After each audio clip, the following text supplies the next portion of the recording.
public health, really important, and regulation and sand. So now every beach that we know about has sand, but the water quality is only the water, and EPA and most of the world have ignored the quality of the sand. And so we've talked about sand in the US for years and years. EPA's not moving. They're like this.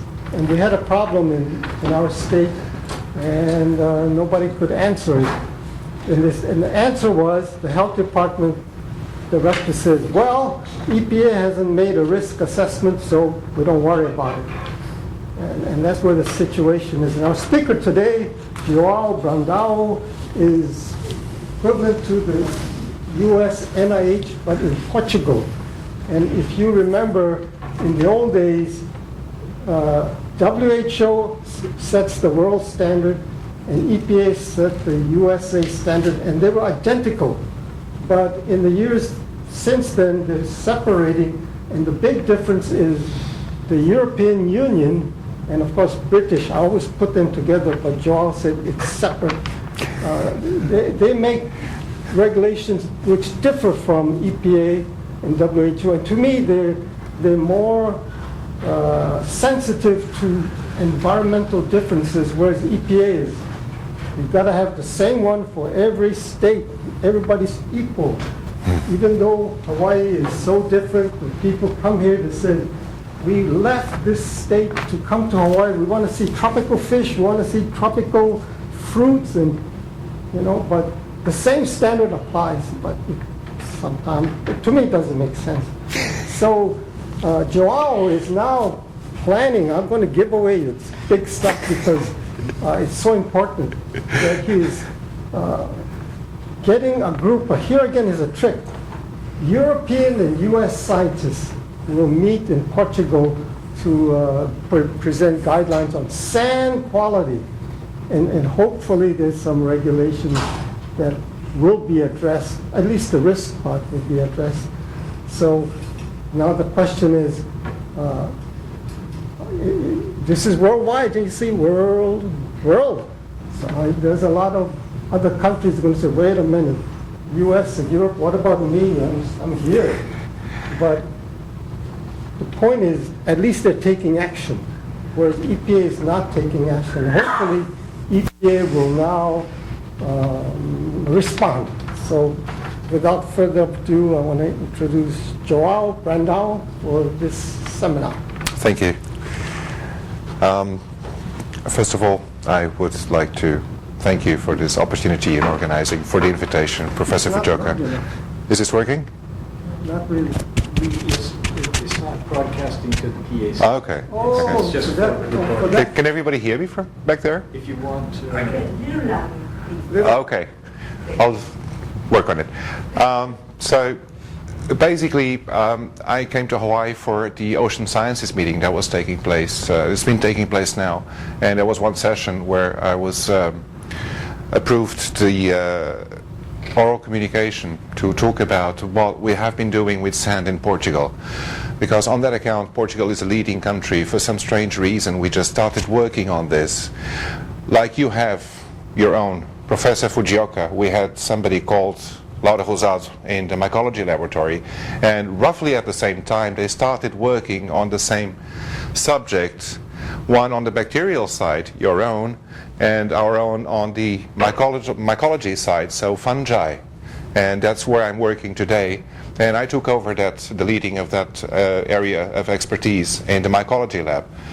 So funny enough, it's roughly at the same time that both things started working. I don't even know who started first, to be honest, but your Professor Fujioka did a hell of a good job on this, and he developed a lot of work on bacterial information.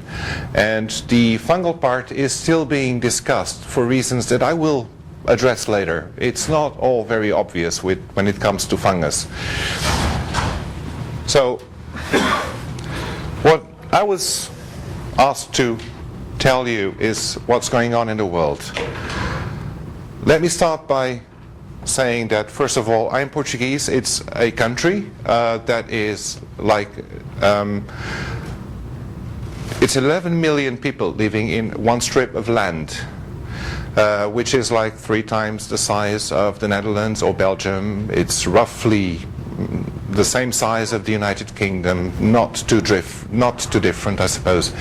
But whereas the United Kingdom has like 80 million inhabitants, we have 11. And probably by now we have roughly 10.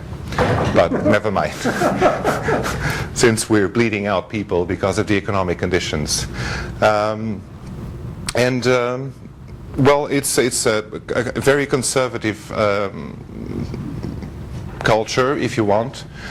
We colonized Brazil and part of Africa, and then we let everything go, and some in the East as well, in the Middle East and the Far East.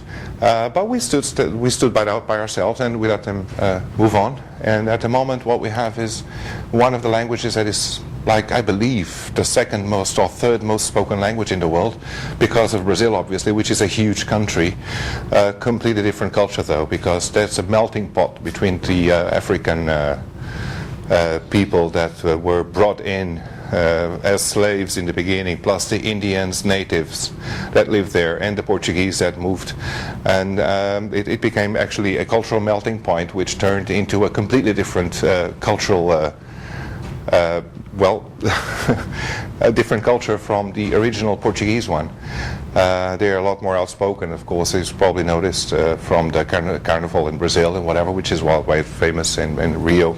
And we don't have anything like that, to be honest. We're very quiet people. We hardly ever shout. But we do worry about certain small things. And one of the things that we have been worrying about is exactly the sand quality, because we know there is contamination of microorganisms in the sand, and everybody worries about the water quality but not about the sand, and we wonder why. Especially obviously in our case, because we were thinking the fungi don't really hang around in the water much, but they grow on sand whenever there is organic matter. And we know what happens to oranges when we leave them for too long in our kitchen. Suddenly there is penicillium growing, and one day later it took over half of the orange. And when we're talking about aspergillus, for example, some of those actually produce mycotoxins. So you don't want to have them around. You don't want to be inhaling them. If you have asthma, you have an issue with penicillium spori, because if you grab one orange which has been contaminated with the penicillium, it's a huge colony growing on it, it's turning green, you blow and you see dust going out. Well, each single particle of that dust is one new colony of fungus starting. And if you breathe that in and you're allergic to penicillium, or if you have asthma, you have a problem afterwards. So why aren't we looking at sand? I don't get it.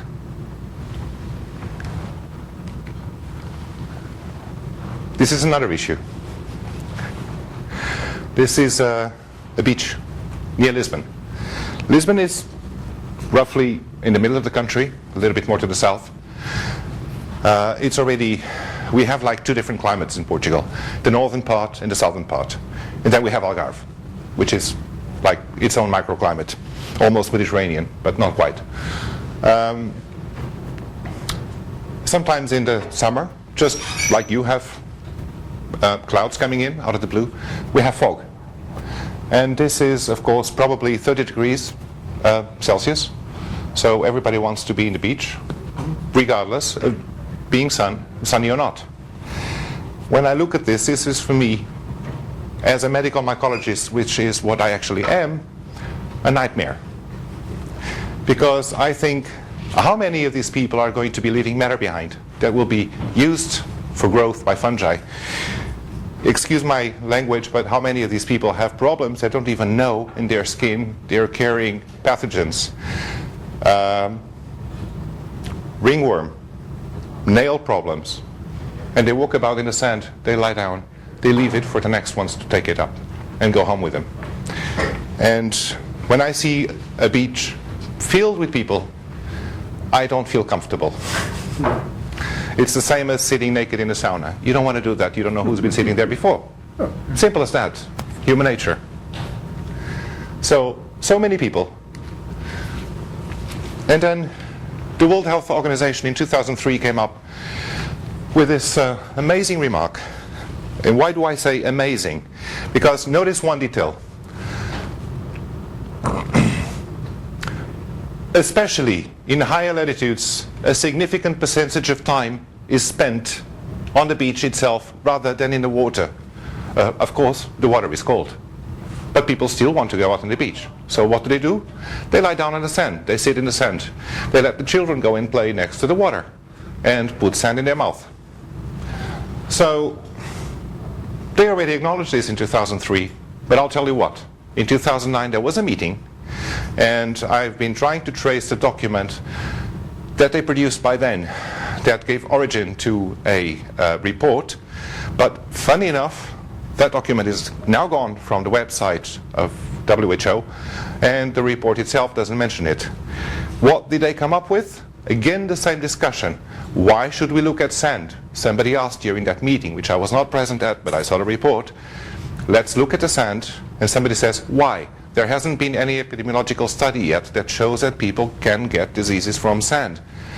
I think it's just common sense, if you ask me, being a mycologist especially, but nevertheless, they're wrong, because we have already been proven. Scientists have already proven that this is not true. There is an increase on bacteria, for example. We have already proved that there is an increase in illness related specifically to the sand from people that do not go into the water that were tested. There's an epi-study from 2011 that shows this. So why is WHO still not acknowledging that they should be looking into this issue? It's not like everybody goes to the beach and falls ill. Of course not. I couldn't care less when I go to the beach myself, as long as it's not filled with people, like we just saw in the previous slide. But come on, you look at the water because you don't want people to have gastroenteritis, but you don't look at the sand when the children are putting the sand in their mouth? Why? Okay, it's graphic, I'm sorry. But this is what happens when you have infections. This one, famous, little detail. It's a bacteria. Unfortunately for us, there is a resistant form to many antibiotica. And the funny detail is that in New York, it has already been found in the New York area in beach sand, exactly the same clades of strains that you get in hospitals. So it's not community acquired, as we call Staphylococcus aureus, but it's exactly what you have in the hospital, which is causing a massive problem for people that are hospitalized. The hospitals are scared to have the clade of the MRSA, which is what we call the Staphylococcus resistant. And we don't look at the sand, which actually has it. Why? I don't know. This, not many of us are familiar with it, but it is very common. This is a fungal infection. It's caused by a fungus, which is called a group of fungi, which is called dermatophytes. Basically, they love dry skin. They live on it. They are the itchy ones, especially. They grow on every part of your body easily if you get infected. And some people, unfortunately, do not have an immune response which is compatible with the fungus that they have growing. And then they become chronically ill, which is very difficult to treat. Here, also very typical, can be caused by not only dermatophytes but other kinds of fungi. But this is a condition which a lot of people don't even know what's going on. It's an infection, and it can last for many, many months to get rid of under therapy. Therapy which sometimes is not very good for your liver, because some people are not able to take the pills that actually help you get rid of this for once and for all. Gastroenteritis, I think we all know, it's usually caused by bacteria or by viruses, so that's not very new, I suppose. But still, it's one of the things that you can get at the beach. Sometimes associated with the worry about disease is immunocompromised people, people with cancer, people with final stages of AIDS, which doesn't even exist anymore, almost. But you look at this picture of children buried in the sand, happy. the elderly who don't even go in the water, as we were talking about, and they have a lot more spare time than most of us do, and just decide to go out on the beach and stay there. I mean, I've been in the Waikiki beach for the last couple of days in the morning, and I see a lot of elderly people that are obviously enjoying themselves, their retirement, just sitting at the beach and lying down and having fun. And pregnant women. By default, especially, these two situations are not immunocompromised, but they're not totally immunocompetent. By this I don't want to say there is a disorder, there is a disease. What I mean is, at certain stages of your life, you're more sensitive to certain subjects. I, for example, have not a condition, but I have one thing, which is I hyper-react to just about anything. I'm hyperactive. I think maybe it's not very obvious now, but I'm trying to control myself not to talk too fast. And people with that are extremely reactive to microbes, for example. Anything can start an inflammatory reaction, which is, especially on the breathing part, extremely difficult to control. So all these situations are perfectly normal people that do not have a disease, but do have an issue with inflammatory reactions. And on the fungal part, for example, people talk a lot about the immunocompromised as one of the conditions to get a fungal infection, a serious one, an invasive one, systemic, as we call it sometimes. But we also have exactly the opposite. Fungi love the inflammatory reaction that our bodies produce. It's a fabulous way for them to proliferate and invade. So I've been forcing, to be honest, a little bit some of the literature to not forget and mention also the over-responsive immune systems and not just the immunocompromised systems. So this just basically to say that perfectly normal people can have a problem at the beach. And this is something I want to show you, because I don't do this for a living on a daily basis, but this is actual result. You're probably familiar with this from your oranges. This is the penicillium. But you have a very clean plate here. For those that are in microbiology over here, this is directly 40 grams of sand, 40 grams of water. We get them together, agitate half an hour, and then from the water we plate a certain amount of times, and we wait for 5 days, and this is a specific medium to grow fungi, not bacteria. We're not analyzing viruses or parasites, just fungi. And what we have after 5 days is each of this started out as a spores, which we couldn't see. But after 5 days they grew, and this is the result. Well, if I want to count any of these colonies, can anybody count them?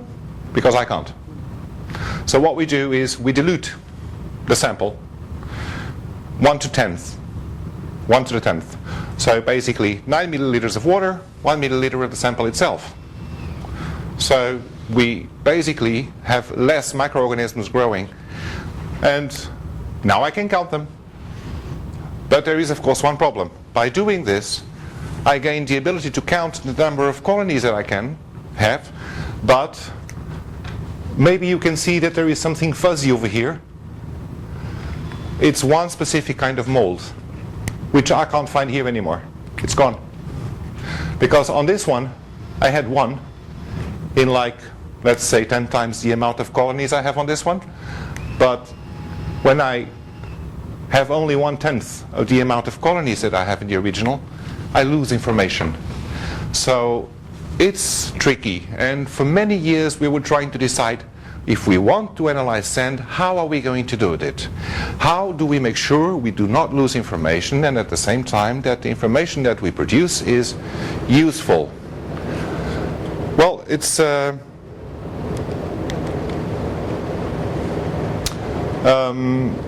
this is just to tell you that sunlight is not really happening for fungi especially, and the bacteria grow deep in the sand. So just a comment, basically, but let's not lose track of what I was saying.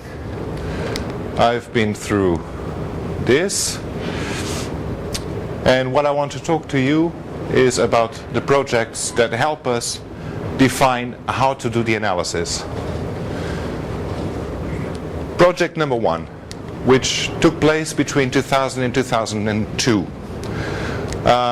This was an organization between ourselves, National Institute of Health, the Portuguese EPA, and we have the Blue Flag organization, which is something that, well, the Portuguese Blue Flag, which belongs actually to the Federation for Environmental Education. It's a program within, and what they do is to assign a blue flag when you meet certain criteria, which at the moment should be roughly 32 points, if I'm not mistaken.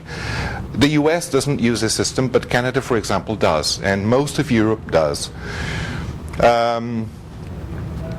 So in that criteria you have, for example, do they have facilities at the beach? Do they have access? Easy access for the disabled? Is there running water? Is the water quality okay? Little details.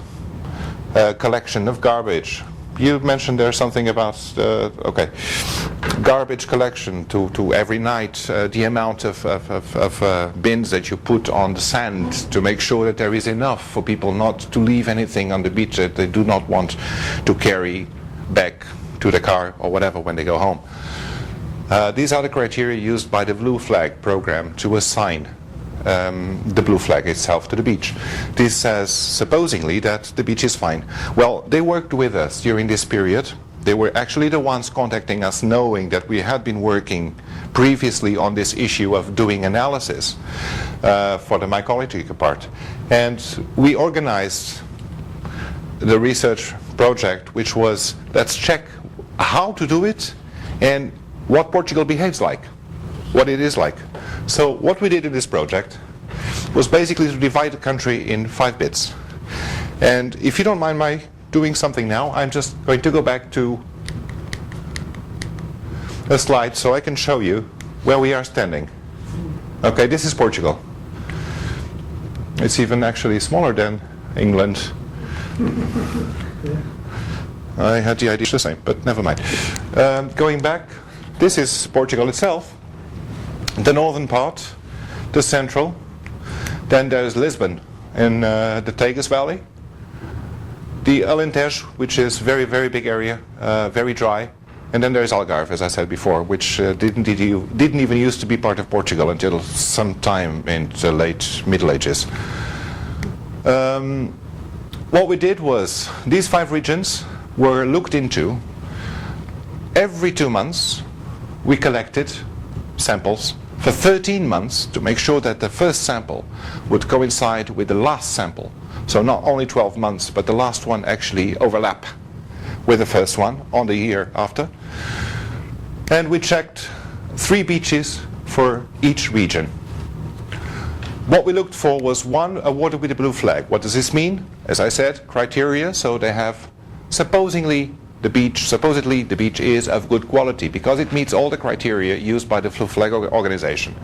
One of them, no direct human interference. We wanted to know, what is it in the wild when there is no people going to the beach, when there's only birds and animals or nothing at all? What do the beaches behave like?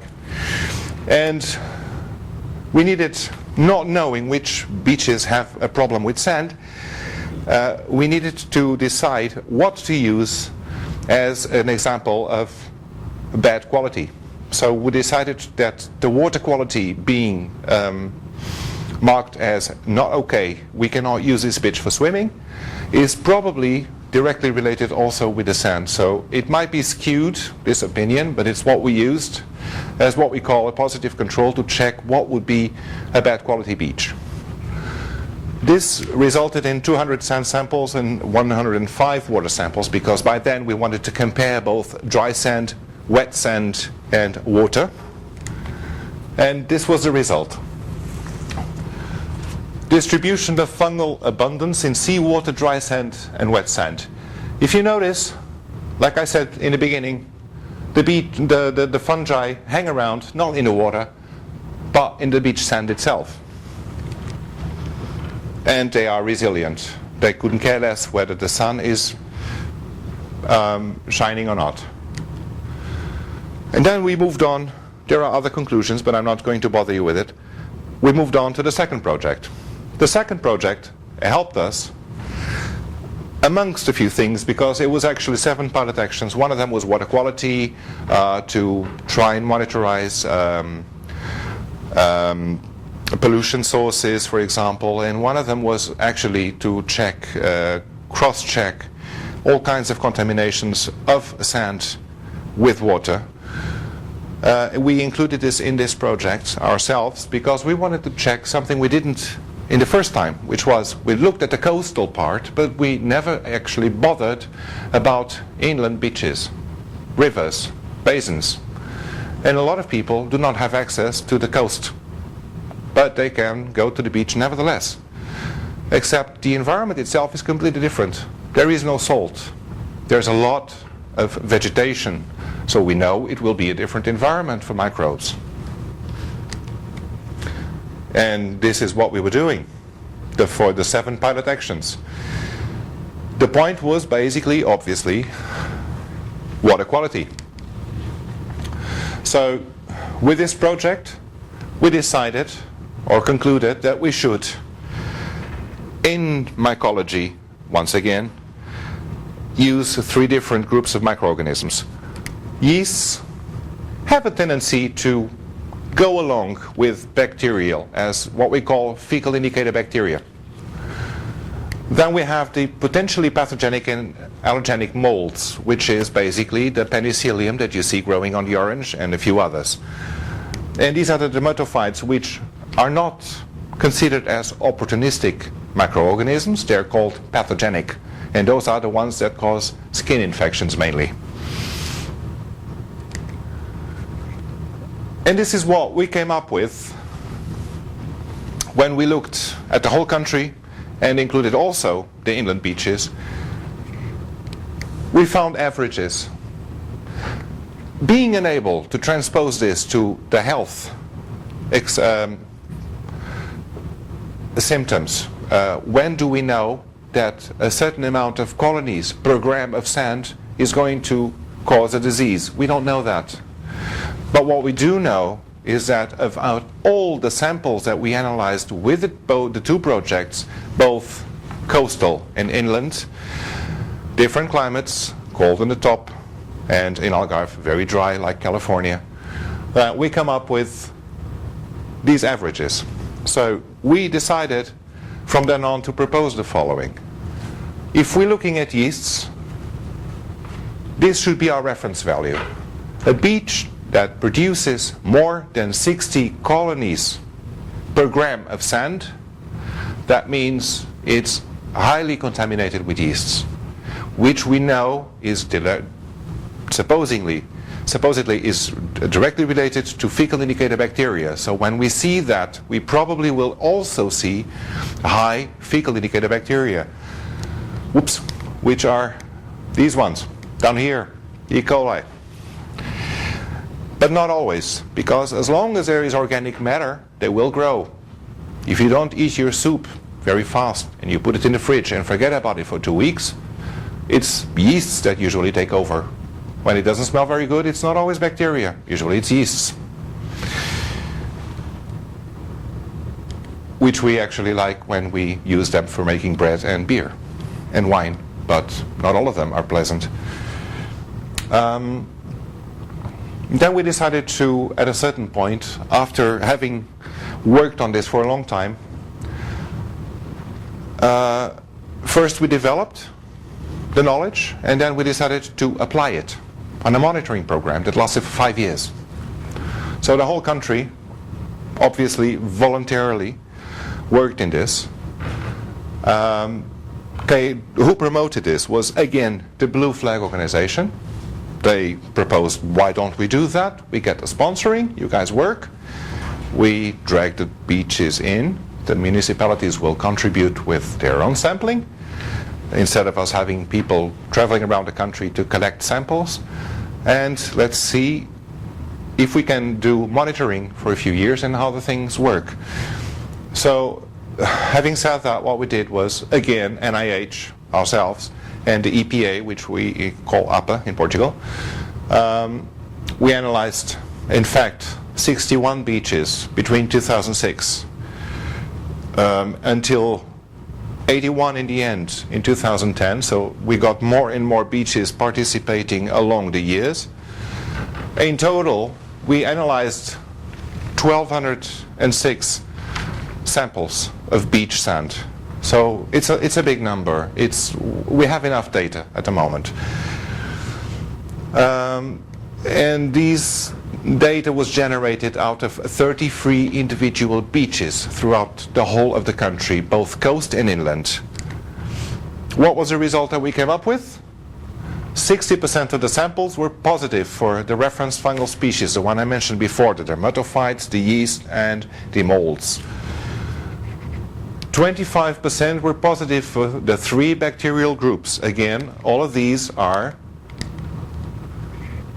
related to fecal contamination. So we're not even looking into other kinds of bacteria. So obviously, these ones, you don't expect to see that much at the beach, because they would be contamination coming from the inland with runoffs from rain or from the beach water quality, the water with low quality, which doesn't exist, because then it's not considered a beach, it's for the public to use. We look into other kinds of bacteria, but nevertheless, only 25% were positive for the 3 bacterial groups. Mind you, we're talking about collecting samples just about 10 centimeters deep, because if we go deeper, we know that the bacteria can increase in numbers tremendously, exponentially. The deeper you go, the more you have bacteria in the sand, which means at the surface they're almost all dead, but when you go 10 centimeters you already have some. If you go half a meter, then you have a lot of bacteria. Which brings me to one subject we were just discussing before this seminar, is do you really want to be doing beach, what do you call that? It's not beach combing. Grooming, beach grooming. Do you really want to do that? Because you're bringing to the surface all the bacteria that are very deep under. Are you really want to carry on doing? Are you really willing to carry on doing that? Because we've stopped doing that in Europe. As far as I know, we're only grooming the beach now, combing the beach now. Basically, trying to filter everything that people leave behind when they go one day to the beach, instead of revolving the sands and bringing up everything that's buried underneath and it's in higher concentration. So, this to say that when we're talking about this data or these data, we're talking about samples that were taken about 10 centimeters deep maximum. And what we do is in one beach we select 3 different points to make sure that we have an image of the whole beach as much as it is possible to use as a representative of the beach itself. We can't just select a lot of samples from each beach, because basically each analysis costs at this moment in time €100. We're trying to reduce the cost, but it's not easy. So if you analyze a certain number of samples for a certain number of months, and you start splitting up the number of samples per area inside a beach, it becomes tremendously expensive. Nobody can afford it. So what we do is to do one sample, which we call a composite, which has always 3 bits of sand from the whole beach, somewhere, half and